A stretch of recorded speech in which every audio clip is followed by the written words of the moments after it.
Okay. Saya sekarang berada di Dataran Pahlawan, Bandaraya Melaka. Okay, di belakang saya ni dapat lihat Muzium UMNO Melaka. Tapi bukan nak cerita pasal tu hari ni. Kami nak beritahu yang hari ni kami nak temu orang ramai untuk kami punya kajian kes tentang tajuk rukun negara. Let's go.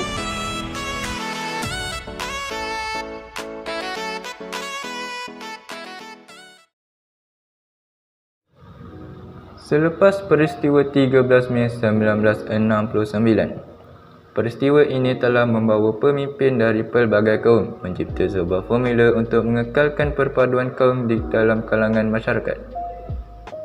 Majlis Gerakan Negara ataupun dikenali sebagai Magiran yang diketuai oleh Tun Abdul Razak Hussein telah mencipta sebuah ideologi yang dipanggil Rukun Negara.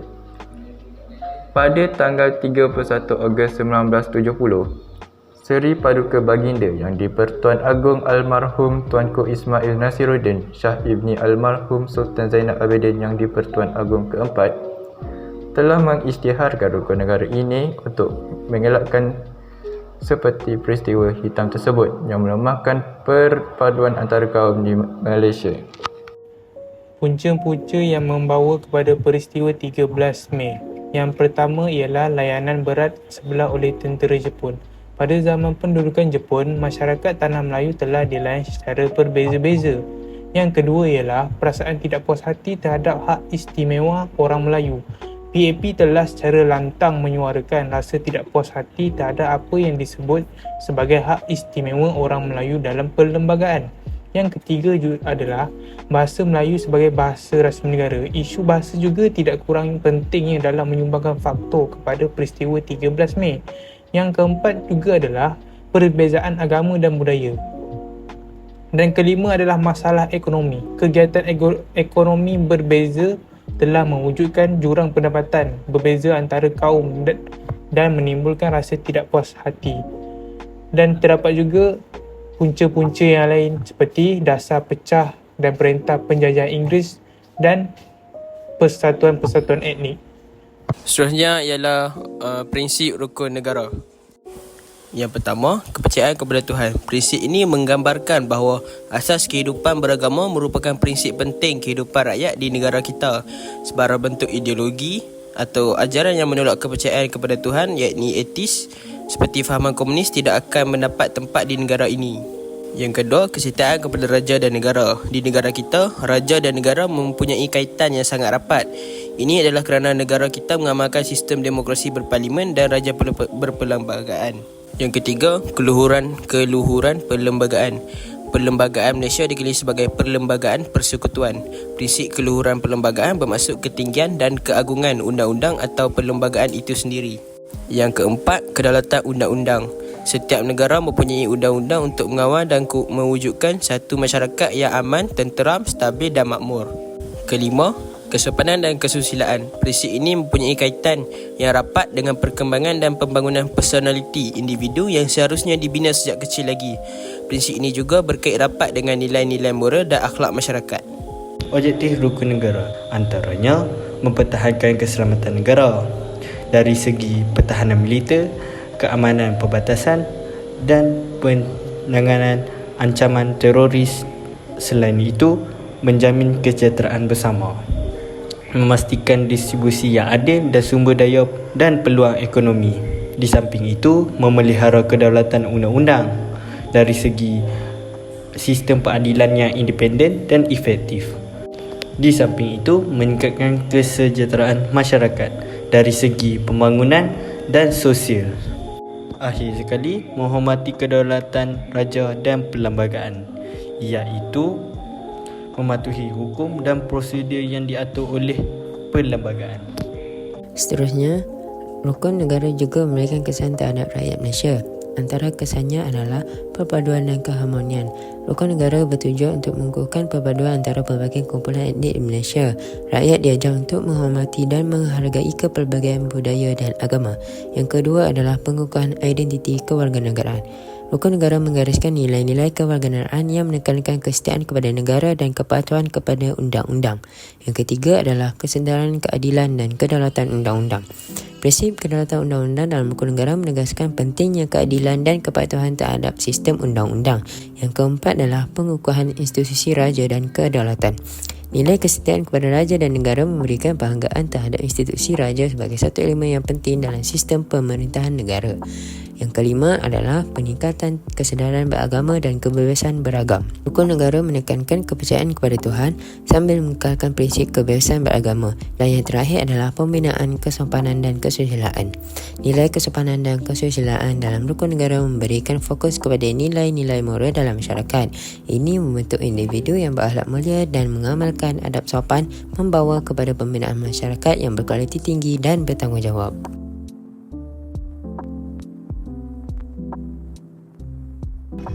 Assalamualaikum Kak. Salam warahmatullahi. Kak dari mana? Saya daripada Matric Melaka.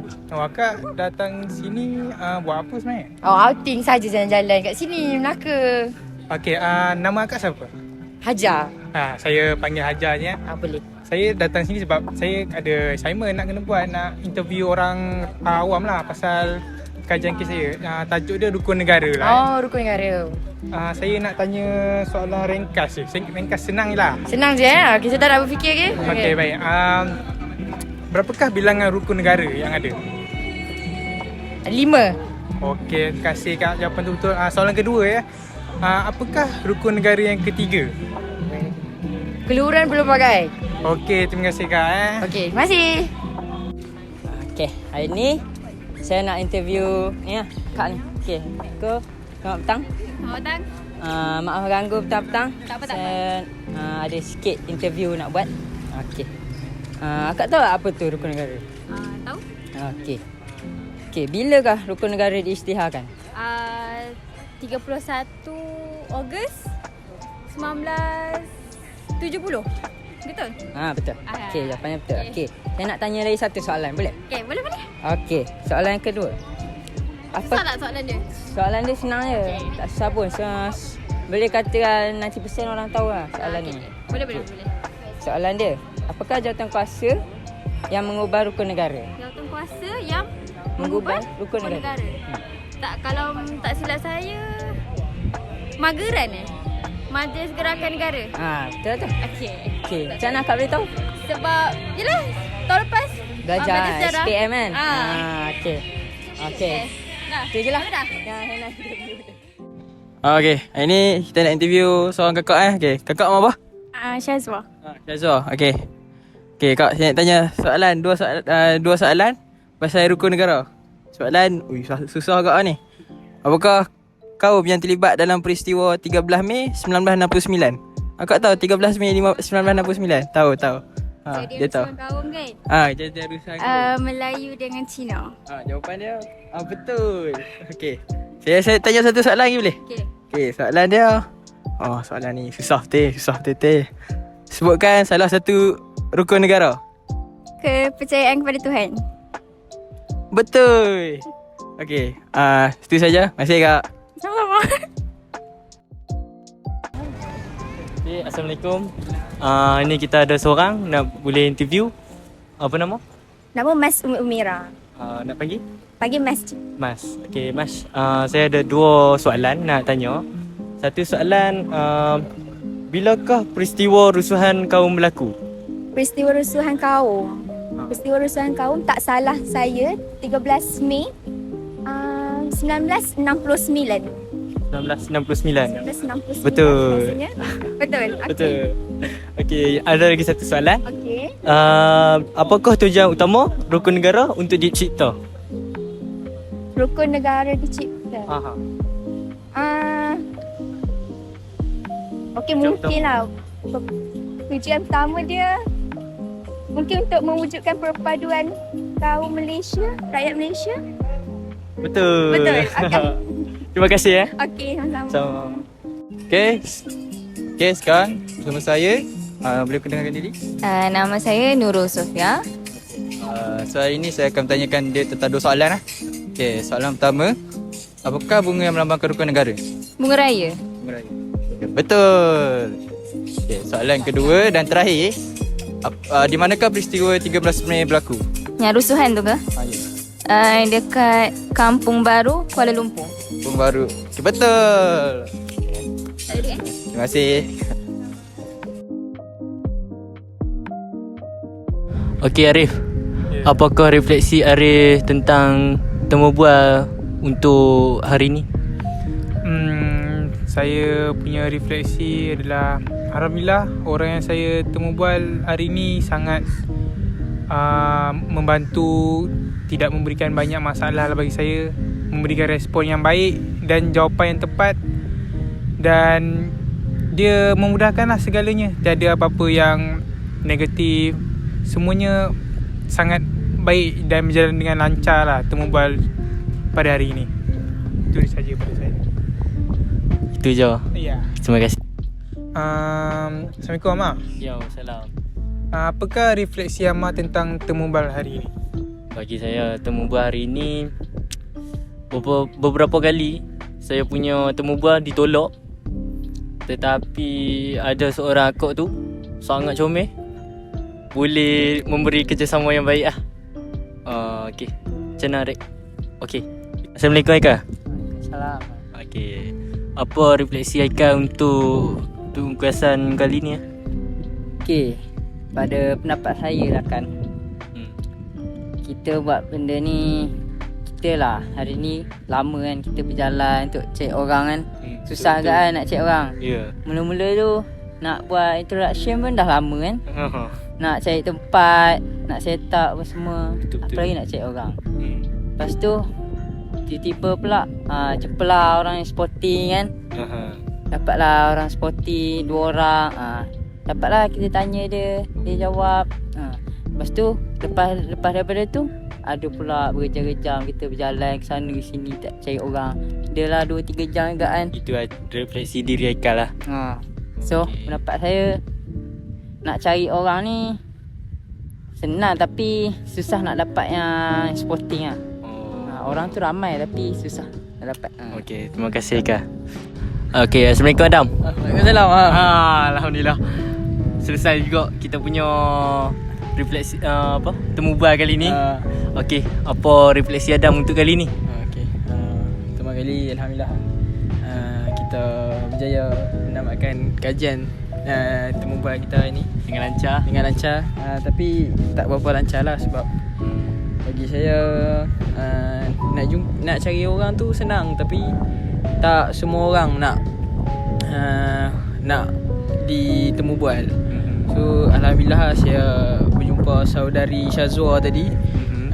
Pada mulanya dia agak malu-malu tapi saya berjaya memikat hati lah.